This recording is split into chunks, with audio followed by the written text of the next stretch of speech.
Good morning po sa ating mga taga-subaybay and subscribers sa ating Theonomy channel. We are going to continue to study itong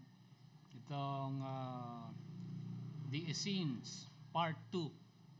Part 2 po tayo ngayong umaga dito po sa Acts chapter 13. Acts chapter 13 po tayo mga kapatid. Ano po? Acts chapter 13. So Acts chapter 13 verse number 27, at pag-aralan po natin itong binabanggit na part 2 tayo ngayong umaga. Reminder, part 2, The Essenes part 2. Last Sunday we took up ito pong background kung sino-sino mga taong itong binabanggit, ano po, that are mentioned, silently mentioned in the New Testament. Ano po, we have studied sa life ni Simeon sa Luke chapter 2. Simeon, ano po, 2 verse 25, ano po, he was the one that circumcised the Lord, ano po, a devout person, sabi po doon.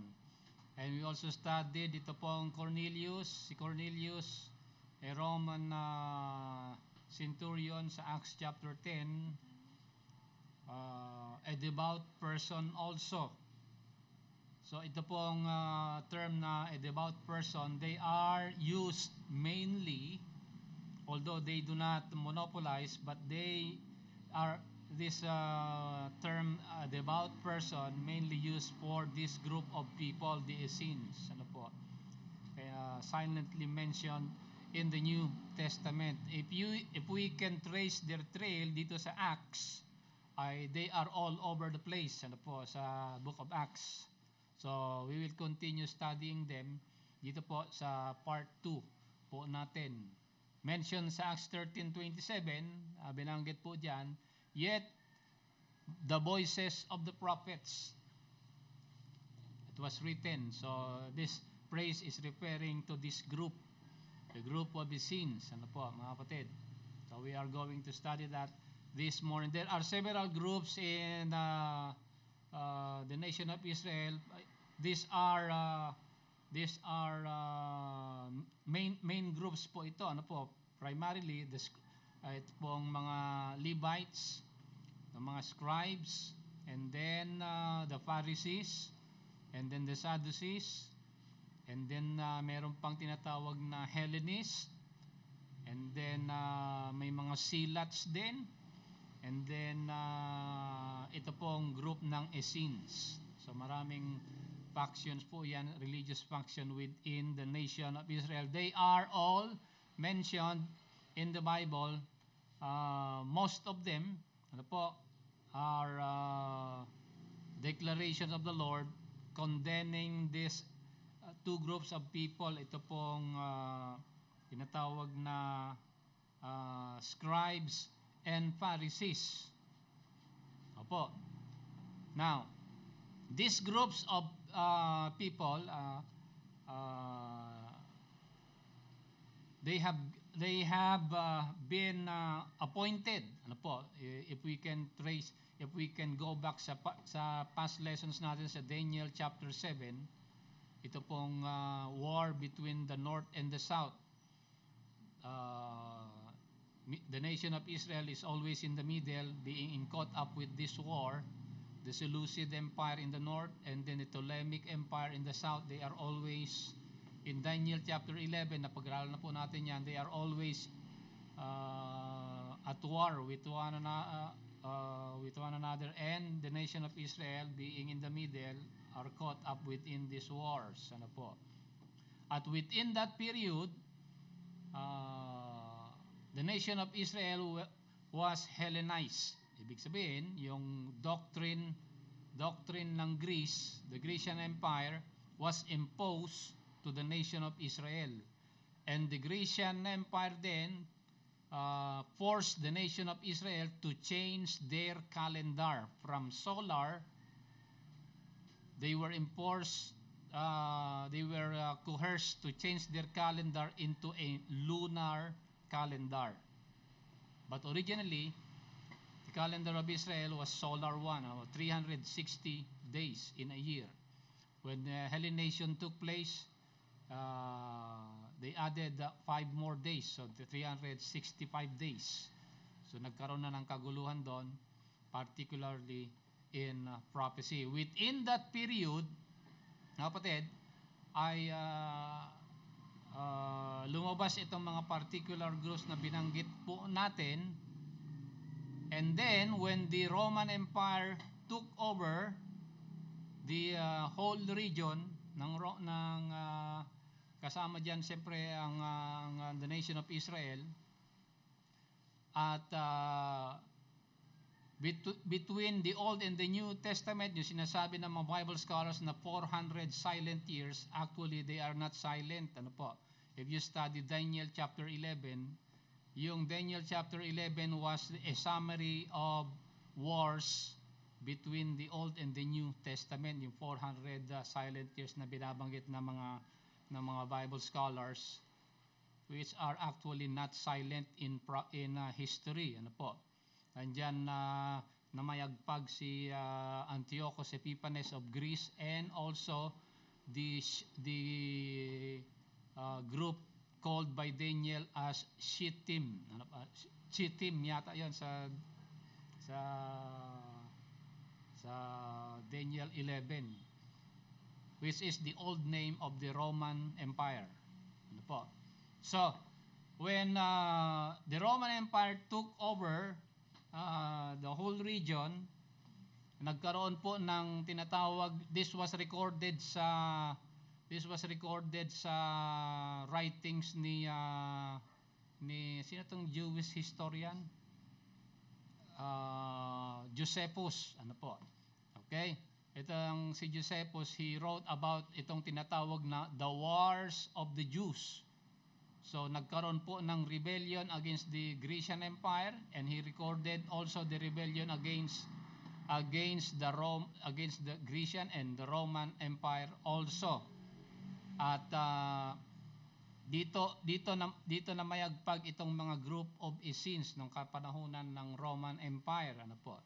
Dahil itong mga Jews itong mga nation of Israel during that time, they would not want to follow the Roman Empire. So nagkakaroon yan ng civil war. So ang ginawa ng Roman Empire noon, to make a summary of these 400 silent years, ang ginawa ng Roman Empire noon, the Roman Empire assigned a particular group to be a civil leader in Israel. So sabi ng Roman Empire noon, the group of the Sadducees will rule the nation of Israel. Hindi pumayag yung mga Pharisee. So nagkakaroon ng civil war noon. Sila nag-aaway. So sabi naman ng Roman Empire, sige, we will take away the Sadducees and we will impose civil leadership of the Pharisees. Yan na naman, ano po, binabanggit. Napag-aralan po natin yan, binanggit yan sa John chapter 3. Ang sabi ng Panginoon, like Nicodemus, ang sabi niya, di ba? You are a ruler of the Jew.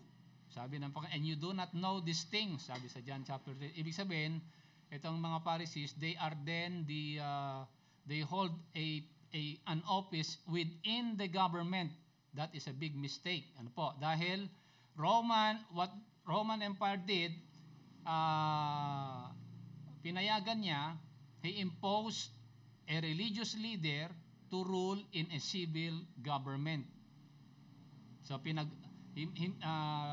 mixed altogether itong religious leader and then at the same time a civil leader. Big mistake. Ano po? Yan po ay hindi pwede, hindi tama yan. So nagkakaroon ng gera. So hindi pumayag nung naging leader ang mga Pharisees, hindi naman pumayag yung ibang grupo. Bakit mga Pariseo lang mga civil leader? Bakit mga Sadduceo lang? So again, the Roman Empire changed the leadership from the Sadducees to the Pharisees, and then the Hellenists naman, and then itong mga Zealots naman. Ganun pa rin, hindi nagkakaroon ng kapayapaan sa nation of Israel. Matigas ang ulo mga Hudyo eh. So sabi nila, again, ito ang mga silats. Ito ang leader natin, ito ang mga civil leaders. And then came the Essenes, ano po. Ito mga Essenes hindi pumapayag, ano po. No, we do not want to be a civil leader. We just need a religious leader, sabi po nila, ano po. At malalaman natin yung mamaya sa ating lesson. So, ayan po yung kalakaran between the old 200 years before Christ until 200 AD. Ganyan po ang system of government. At nung napagod na ang Roman Empire noon, ang ginawa nila, sige, sabi. Sige, ayaw nyo ang mga Sadducees, ayaw nyo mga Pharisees, ayaw nyo mga Hellenists, ayaw nyo mga Silats, ayaw nyo mga Essenes, ayaw nyo mga scribes na mamumuno sa inyo. So ang ilalagay na namin ngayon ay si Herod. Sabi, so doon lumabas na si Herod the Tetrarch. Ano po? During that time, the birth of the Lord Jesus Christ, he was then ruling Galilee and the whole of the nation of Israel. Ano po? So Herod was not a Jew. He was an Edomian. Ano po? Ano mga Edomian? Jordanian sa kapanahonan natin ngayon. Ano po? At nung ginawa ng Roman Empire yon, ganun pa rin, nagkakagulo sila. Gigera-gera pa rin sila, ayaw sila pumayag. Until nainis na po yung Roman Empire. So ang ginawa ng Roman Empire ultimately, ano po, ay they have erased the nation of Israel. Okay? They have taken the nation of Israel from history and replaced it to, check this out, ano po, this is in history, ano po, confirmed po ito ng mga historians ng Rome, ano po. So, sa kapanahon nila, ang ginawa ng Roman Empire, they replaced the name, ano po, the nation of Israel was replaced by a Roman hill, pangalan ng bundok sa Italy.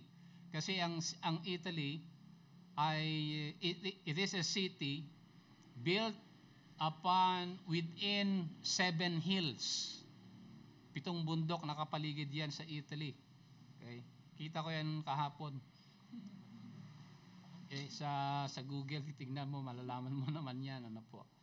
So, ang ginawa ng Roman Empire, kinuha yung pangalan ng isang bundok doon at inilagay sa nation of Israel. So sabi ng Roman Empire, Israel is no more, this place will be called, sabi ng Roman Empire, Palestina. Okay? A name of a mountain in Italy. So inis na kasi ang Roman Empire noon, parating nagkakagulo ang mga Hudyo. So, no more nation of Israel, we will call this place now Palestine. Ayun, doon na nagsimula yung tinatawag na dispersion. So, the Jews went around the world, they were dispersed. Nagkaroon na yung tinatawag na diaspora. Ibig sabihin, kumalat na ang mga Hudyo sa buong mundo dahil nawala na ang bansang Israel. Ano po? That is the timing. Yan yung setup na papag-aralan po natin ngayong umaga, particular dito sa Acts chapter 13. Ano po? Nakita po natin. Last Sunday also we studied ito pong origin, ano po? The origin of the Essenes. So, meron silang background sa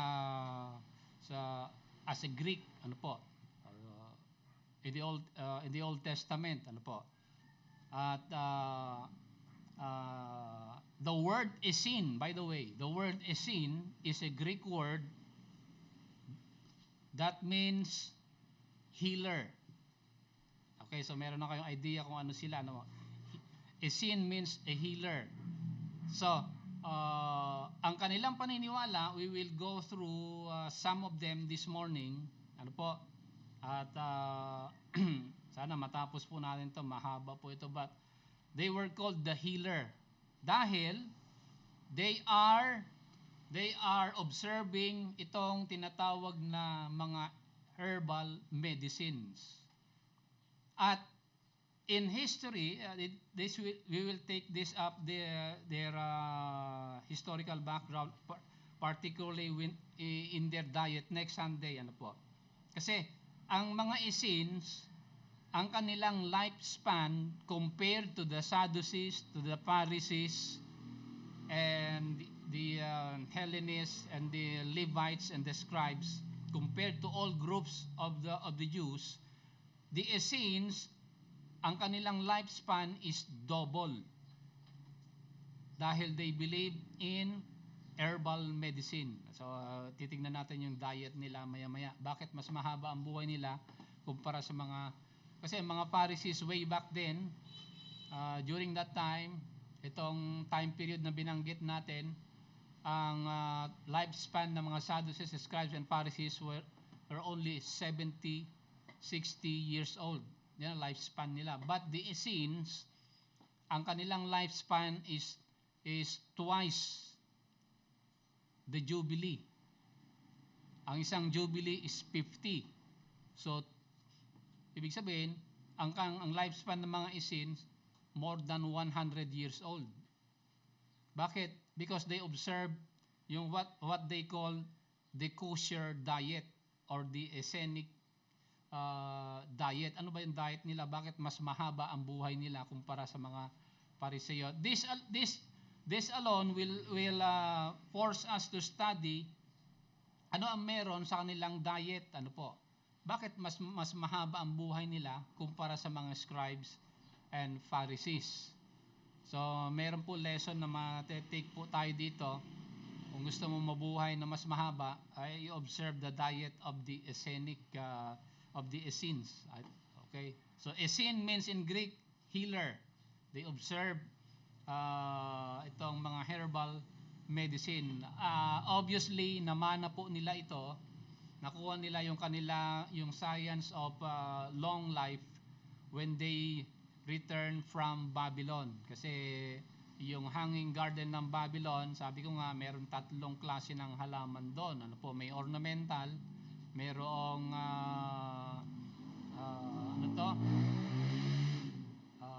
culinary, and then meron ding herbal medicinal plants. So obviously, namana po nila doon sa when they came out of Babylon. Pero ano lang yan, isip ko lang yan, hindi proven yan sa history. Ano po? Okay. So, ano ba yung diet po nila? Ito yung una nating pupuntahan. Ano po? Ano ba yung tinatawag na kosher diet ng mga Essene? Kosher is Hebrew word po yan. Ito yung Hebrew word natin, ha. Para meron kayong idea, hindi lang Boker Tov ang alam nyo. Ano po? Hindi lang good morning. Ano po? Pag sinabing kosher, that is the Hebrew of fit to eat. Okay? Fit to eat. Or mabuting kainin sa Tagalog. Ano po? Fit to eat. Okay? Yan, Hebrew word yan ng pag tinawag na kosher diet. So let us observe ano po itong kosher diet ng mga Essene para humaba-haba ang buhay natin. Observe lang natin ito para makita natin ang kalulahatian ng Panginoon. Ano po? Okay, so generally ang kosher diet hindi pwede yung merong ang tawag diyan. Hindi pwede yung may mga chemicals. Hindi pwede yung merong monosodium glutamate. Bawal po 'yon, ano po? Okay?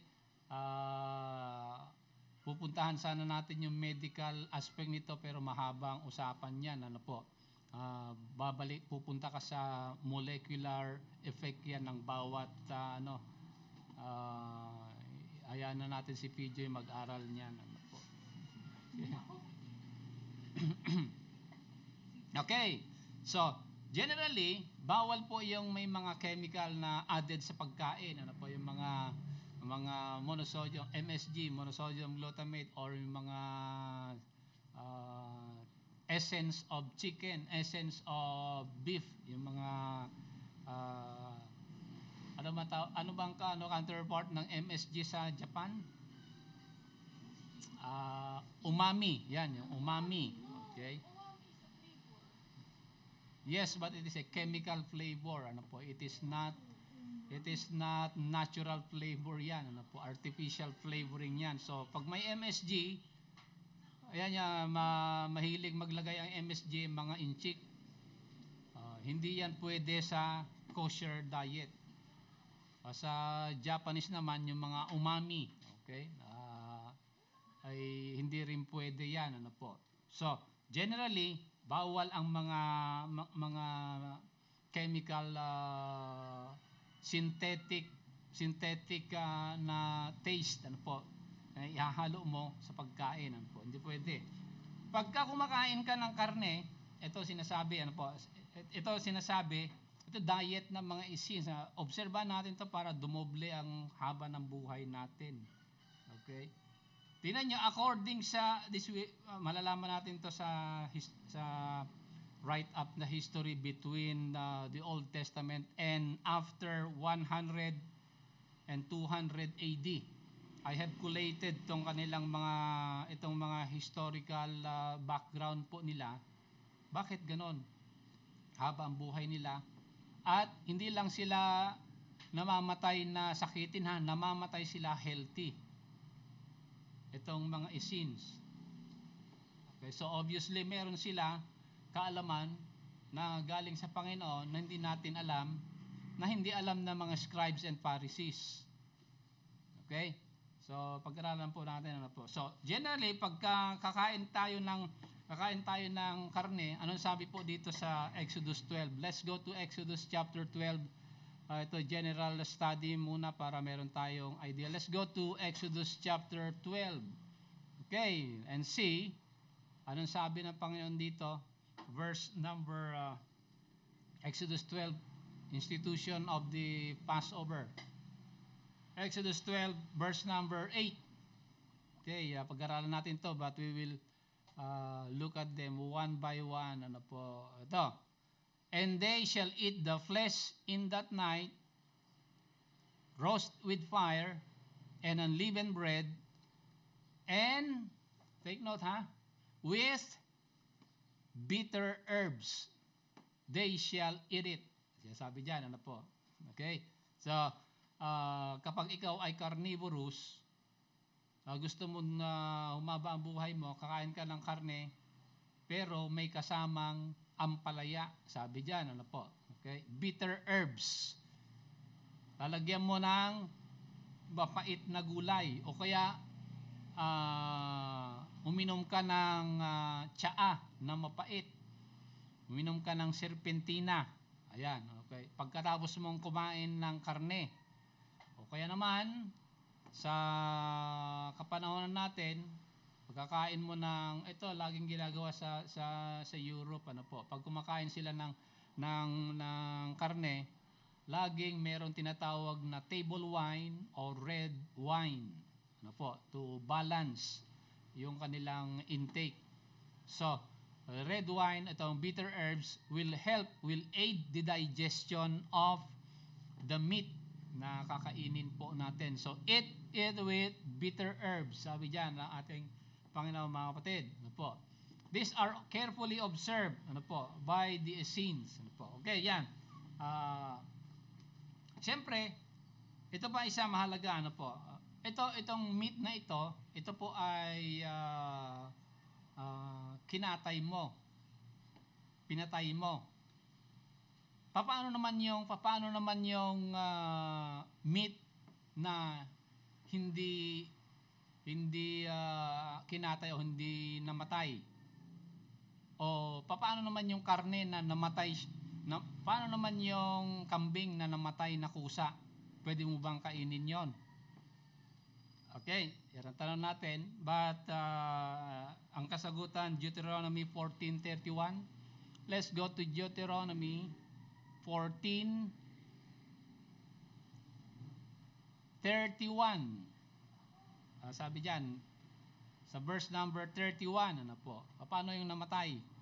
Pwede bang kainin yon? Saan ba ito? Hindi. So, 31. Ano ba? Sabi ko, 31? 21. Saan ba yung 21? 21. Okay. Oh.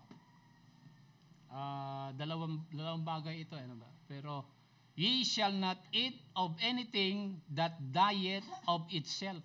Ayan. Okay. So, hindi mo pwedeng kainin yung manok, kambing na namatay. Ibig sabihin, namatay siya dahil may sakit. Okay? Hindi mo pwede kainin yon. Siyempre, may sakit. Ano po? O kaya, nabigti. Hindi mo pwede kainin yon. Nabigti. O kaya, yung pinikpikan sa ipugaw. Hindi pwede kainin yon. Hindi kosher diet yon. Dahil, ang kosher diet, papalabasin yung dugo. Dahil nandun lahat ng mga mga bla bla bla sa karne. Dapat patuluin mo. Okay? So, hindi pwede kainin niya, hindi pwedeng kainin yung botcha. Ano na tawag natin? At ano pa 'yan? Hindi, mahaba ito, ano po. Okay. Ito sa bandang huli. Ito, pagka lulutuin mo, freshly killed, paglulutuin mo naman, ang sabi diyan sa huling parte ng ano yan, Deuteronomy 14:21, thou shall not sit a kid in his mother's milk. Okay, so ibig sabihin, pagdating sa mga dairy products, ito ang sinasabi ng kosher diet. Hindi mo pwedeng lutuin yung karne sa gatas. Sabi diyan, ano? Okay? Thou shall not sit a kid in his mother's milk. So ano ba yung karne na niluluto sa gatas? May mga luto na gano'n, nilalagyan ng gatas. Hindi pwede yon, sabi po diyan. Hindi pwede yan sa kosher diet. Okay? And also, this was expanded by the isin. Pag nagluluto ka ng kosher diet, sabi ng mga isin, okay, hindi ibang lutuan yung may gatas, ibang lutuan din yung puro karne. Hindi mo pwedeng lutuin yung karne sa pinaglutuan mo ng pagkain na may gatas. Hindi pwede. Okay? Dapat hiwalay. Gagamit ka ng panibagong kaldero o panibagong lutuan. Yan ang kosherite principle. Ano po? Okay, thou shall not sit the kid with its mother's milk. Yan. Ang ating general principle when it comes to itong diet ng mga isin, mga kapatid. Okay, so puntahan na natin yung kasi it was insinuated in the New Testament. Di ba sinabi ko last Sunday that John the Baptist was raised as an isin. Okay, pero anong diet ni John the Baptist? Punta natin itong locust and wild honey. Okay? Pero yan ba ay pro o against sa Essenic diet? Punta natin sa Leviticus chapter 11. Anong verse ito? Leviticus 11. 11 na ba ito? 11. Pagdating sa diet ni John the Baptist, verse number 20, 11:23 ba ito? Nga natin, 23. Makita yung aking chart. Okay. All other flying, creeping things which have 4 feet shall be an abomination unto you. Sabi diyan. So, lahat na magumagapang at lumilipad na 4 ang paa ay hindi pwedeng kainin. Ibig sabihin, lahat ng lumilipad na gumagapang na more than 4 ang paa, pwedeng kainin. Like, for example, ano yung gumagapang at lumilipad na more than 4 ang paa na pwedeng kainin? Salagubang. Oh, ilan ba? 4 ba ang paa ng salagubang? Oh, so pwedeng ang hindi pwede yung 4 ang paa, sabi diyan. Like for halimbawa gumagapang na lumilipad na 4 ang paa, halimbawa ay ano 'yon? Squirrel, paniki. Ayun. So, hindi pwede kainin 'yon. Lahat ng gumagapang na lumilipad pero mahigit 4 ang paa, pwedeng kainin. Like salagubang and locust.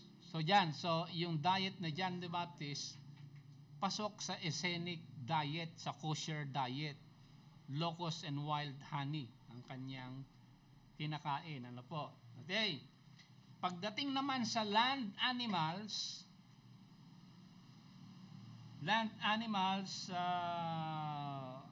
ano ito? Verse number 13. 13 ba ito? Ay, hindi, 23 pala. Verse 13. Anong sabi sa verse 13?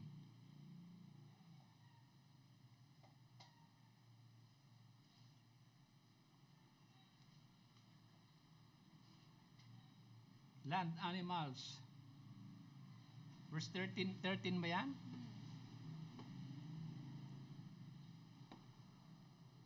Hindi, pareho lang to. Hindi, verse 20. 20, sorry, malabo. Ay, saan na ba 20? Sorry, verse 20. Ha?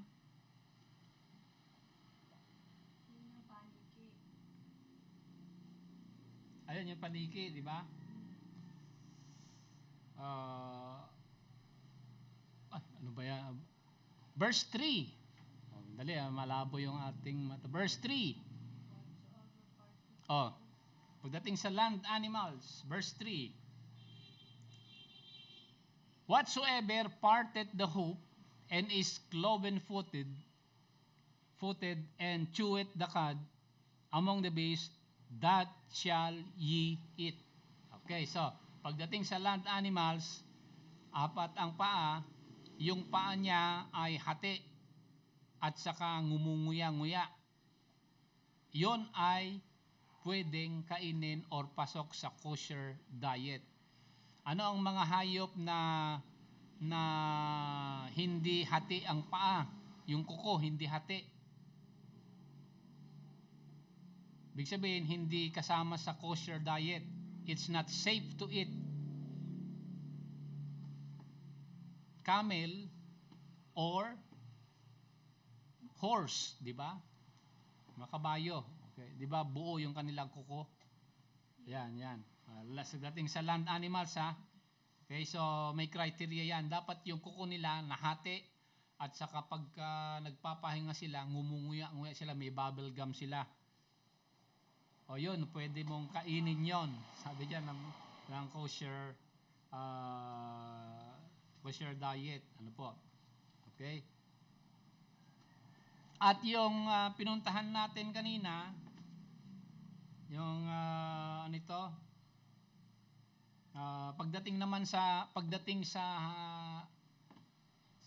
nasa tubig, water animals. Ano ba ang pwedeng kainin nating water animals pagdating sa verse number 9? Verse number 9. Ito yung criteria, okay? So, this shall ye eat of all that are in the waters, whatsoever that hath fins and scales in the waters, in the seas, rivers, that ye may eat. So, lahat ng nasa tubig na walang kaliskis at walang palikpik, hindi pwedeng, ha? Hindi pwedeng kainin. Okay? Ang mga kosher diet, fit to eat, yung may kaliskis at saka may mga palikpik at saka may mga ano ito? Kaliskis at saka yung fins, galamay. Galamay ba 'yon? Okay. Palikpik, okay, sa dagat man yan o sa ilog. So, huwag kang kumain ng isda na walang kaliskis. Mataas sa uric acid nun. Kaya binagbabawal ng Panginoon. So, sumunod tayo sa Panginoon dahil mas marunong siya sa atin eh. Alam niya ano ang fit to eat. Alam niya kung ano ang kosher diet. Okay? Kosher diet means fit to eat. Pwedeng kainin. Ano po? Okay, so yan yung mga water, land animals. Paano naman yung hindi na pwede kainin yon, ano po? Hindi na pwede kainin yung mga shell. Talangka, hindi pwede kainin yon, ano po? Hindi pwede kainin yon, ano po? Okay? Para gusto mong humaba buhay mo, o sumunod ka dito, ano po, sa batas ng Panginoon, ano po? Mas marunong siya kaysa sa atin, ano po? Okay? Pagdating naman sa ano ito? Verse 13. Napuntahan naman natin yung verse 13. Ano bang verse ito? 13.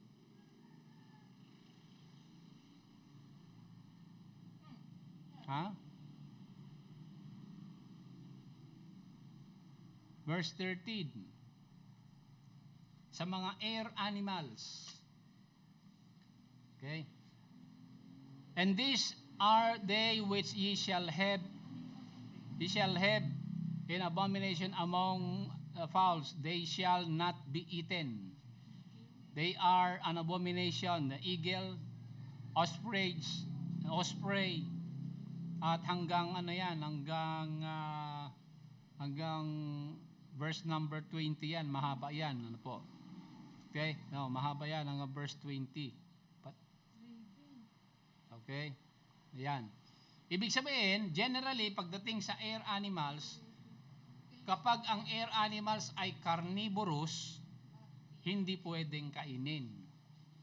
Kapag ang mga ibon ay vegetarian, pwedeng kainin. Kapag carnivorous mga ibon, hindi mo pwedeng kainin dahil namamana nila yung kinain ng mga land animals na mga different kinds of parasites and flagellums multiplied pagka ganyan, ano po? Okay? Yung mga flagellums nila, yung mga bacteria na aggressive. Okay? Hindi pwede. So, bigyan natin lang summary. Pagdating sa creeping and flying, dapat ang paa nila more than 4. Pwede mo kainin. Pagdating sa air animals, pagka hindi carnivorous, pwedeng kainin. Pagdating sa land animals, pag ang kuko niya ay hati at saka may bubble gum, pwedeng kainin. Yung, di ba, pag nakahiga yung kambing, baka, kalabaw, pag nagpapahinga sila, ngumunguya-nguya sila, di ba? May mga juicy fruit sila eh. So, pwede mong kainin yon. Pagdating sa water animals, pagka merong kaliskis at palikpik, pwedeng kainin.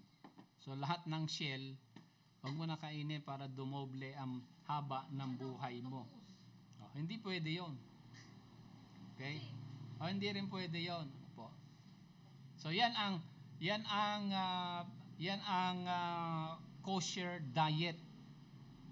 At generally, pagdating naman sa mga tinapay, sabi kanina, 'di ba, sa mga karne, bawal yung mga MSG and umami.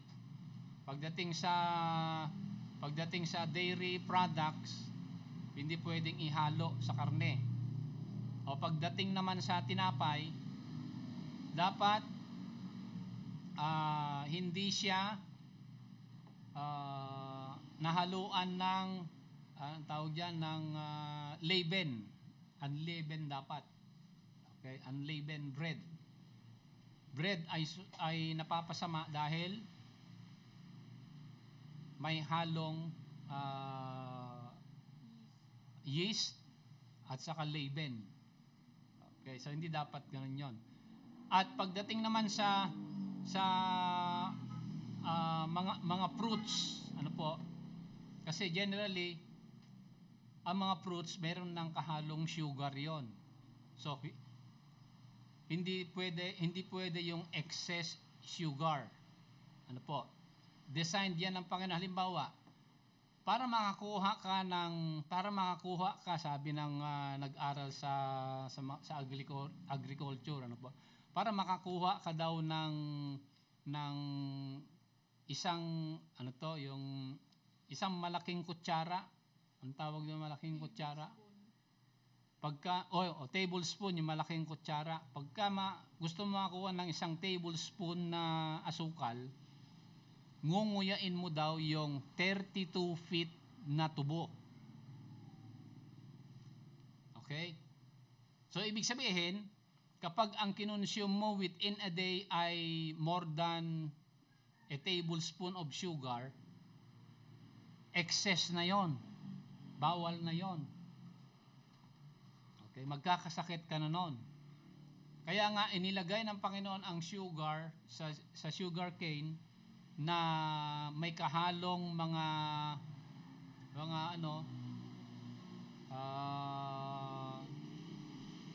fiber para nguyain mo. Binibiro mo, ngunguyain mo yung 32 feet na haba ng sugar cane para makakuha ka lang ng isang tablespoon na sugar. Hindi mo kayang nguyain yun. Pag nanguya mo na yun, bak na yung gilagid mo. Okay? Magkakaroon ka na ng sakit sa bibig. Ano po? So, ibig sabihin, sobra na yon. So, i-measure natin yan sa kosherite diet, mga kapatid. Ano po? You do not take more than tablespoon of sugar every day. Okay?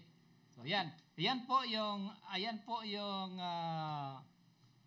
short diet ng mga isin. Ano po? Okay? They are according sa history ni Hippolytus, ano po, ay doble yung kanilang lifespan because of this discipline in their diet. At meron silang they take more on herbal plants, ano po. They observe ito pong herbal medicine, thereby increases their lifespan to 2 jubilees. That is more than 120 years old, ano po, actually, sa write-up ng mga historians, ano po. So, yan po ang mga isins. They are called the healer. Dito po sa Acts chapter 13, ano po. Nagsimula sila sa kanilang hindi natin sasabing founder, but ang pinaka starting point nila sa kapanahunan ni John the Baptist. Ano po? Sa John chapter 3, napag-aralan natin po yan last Sunday, at saka sa Luke chapter 10, yung mga 70 disciples. Actually, itong 70 disciples mentioned sa Luke chapter 10 and verse 17, chapter 10 verse 1 and verse 17, are the disciples of John. Nung namatay si John the Baptist, pumunta sila sa Panginoon. But they maintain their discipline. They are taught by John the Baptist. Merong write-up na nagsasabi that John the Baptist founded a school of the prophets during his time, and it produces itong mga 70 disciples of the Lord. So, ang isip kasi natin, yung 12 disciples lang na tinawag ng Panginoon. No. Pero nung namatay si John the Baptist, when he was martyred, yung 70 disciples sumunod na sa Panginoon, and the Lord sent them two by two, sabi doon sa Luke chapter 10, di ba? He sent them to all the regions of Galilee, Judea, and Samaria. Okay? So, yan ang matitake up natin next Sunday. Outstanding yung tatlong lugar na ito, ha? Pansinin nyo, Judea, Galilee, and Samaria. They are constantly mentioned throughout the book of Acts, from Acts chapter 2 hanggang chapter 13. Mentioned sila. Ibig sabihin, yung Essenic principle started by John the Baptist, they were carried and observed by the Apostle Paul. So dito na po tayo magtatapos, mga kapatid. Salamat sa pagsubaybay nyo sa ating Theonomy channel sa mga nasa YouTube. See you next Sunday. Shalom!